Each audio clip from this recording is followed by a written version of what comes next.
This video on ratios begins with khichdi.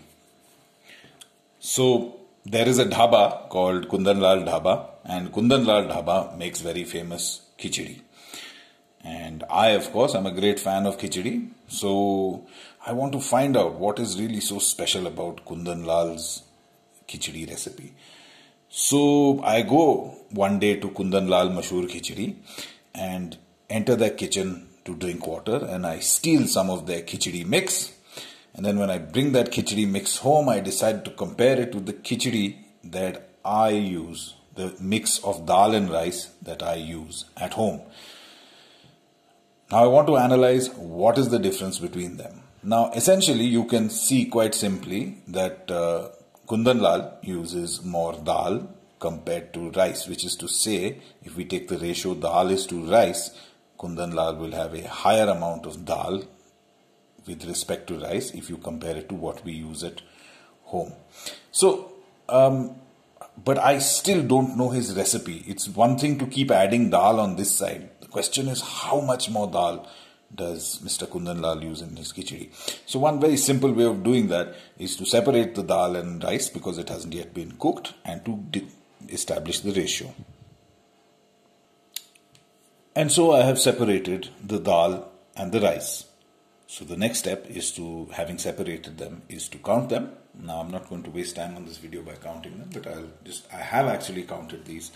And Kundan Lal's khichdi, if we take the ratio of dal is to rice, we can write, I have counted there are 30 grains of dal and 45 grains of rice. And if we look at the homemade khichdi, the ratio of dal is to rice is 18 is to 90.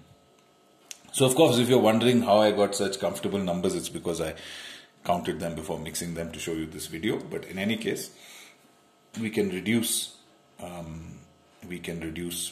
all of these fractions. So we can reduce 30 is to 45 by 15. So divide 30 by 15, we get 2 is to 3 is the ratio of dal is to rice.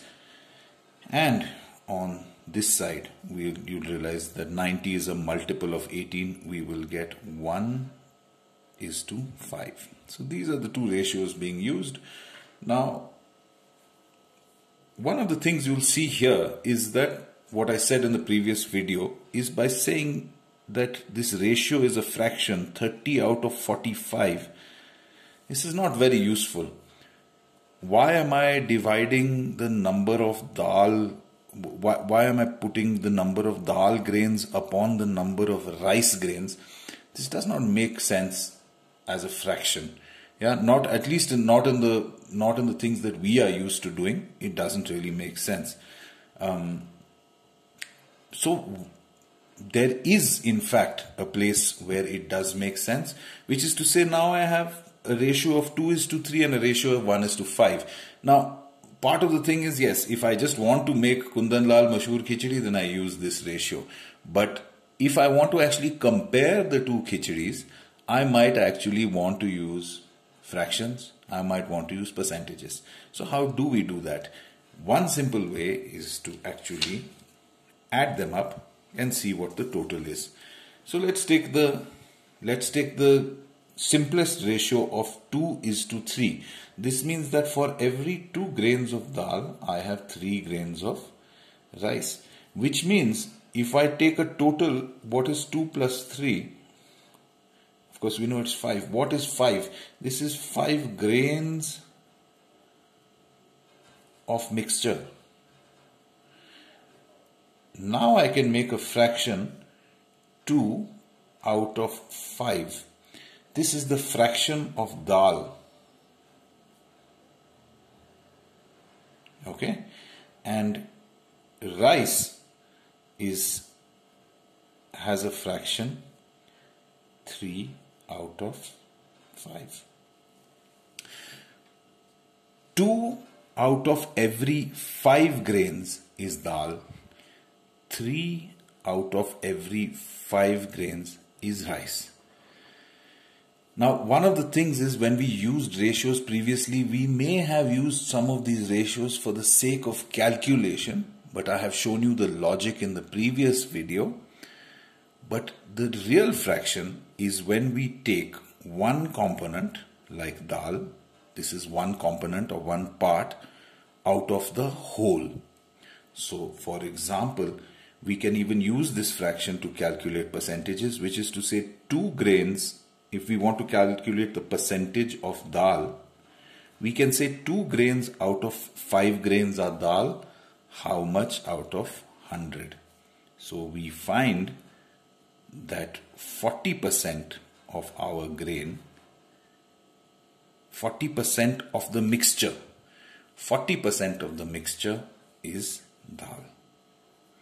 Similarly, for rice, if we want to calculate the percentage of rice, in this case 3 grains out of a total of 5 grains are rice.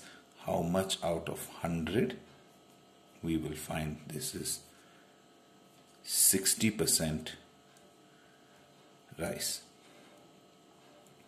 Now let's compare it on this side. If I want to compare it, so we can see that here, let's take 1 and 5. Let's see the total of 1. Of course, we could do it with the larger numbers, but since we have reduced it to small numbers, it will be easier for us to calculate. So what is the total number of grains we are considering here? That's 1 plus 5 is 6. What is 6? Please pay attention. This is not something mechanical. This is the total number of grains. If the total number of grains is 6, if it is 6, 1 out of 5 will be, 1 out of 6 will be dal, and 5 out of 6 will be rice. So we have now converted these ratios into fractions, and these fractions have a meaning. Of course, if we want to calculate percentages, we can say 1 grain out of 5 grains, how much out of 100?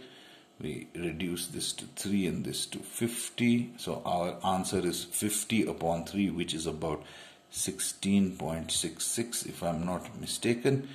Yeah, and similarly, this will be 5 out of 6, how much out of 100? So same thing, we get 3 times 50, which is 250 upon 3, which is roughly 83.33 percent. So we see that 16.66% is dal and 83.33% is rice, and this is a good way to compare the two mixtures. Let's move on to some other examples and look at how this business of totaling and writing fractions makes sense. Now let's look at on a trek. Yeah, let's look at another ratio that might be useful. Is that on a trek, I might say I need a ratio of 1 mule. Mule is a khachar. 1 mule for every 4 men. Let's say I'm a travel agent taking a trek and I need to carry my saman on mules. My question is, how many mules? I establish a ratio. 1 mule is to 4 men. So mules is to men is 1 is to 4. Now you might find here on this case, adding mules, khachar and men, I will get 5. But what is this 5? 5 is 5 jeev jantu, 5 organisms. It's not very useful. It's not very useful to say 1 out of 5 into 100. So that's 20% of the animals on the trek are mules. It's not very useful, you'll see. Right. So in this case, the ratio as it is more useful. Converting it to a fraction or percentage is not very meaningful. I just thought I'd show you this. Let's take another case where it is actually useful. Let's say we're comparing boys and girls in class 6 and 7. Let's say the ratio of boys is to girls in class 6 is 4 is to 3. This means for every 4 boys, there are 3 girls in class 6, and in class 7, for every 7 boys, there are 5 girls. So the question is, which class has a greater percentage of boys? So let's compare the two. So let's take a total of these. So 4 plus 3 gives us 7. So what I'm saying is, don't mechanically add this. Think about what is 7. 7 is 7 students, because boys and girls are both students. So let's have a look at what is the percentage of boys here. Percentage of boys here will be 4 out of every 7 are boys. How much out of 100? And on this side, we have a total of 7. We have a total of 7 plus 5, which is 12 students. And what we find is, if we calculate the percentage of boys, we will find that 7 out of 12 are boys. How much out of 100? So we can calculate these two percentages and we can compare the two classes. This is actually the place in ratios where fractions are useful.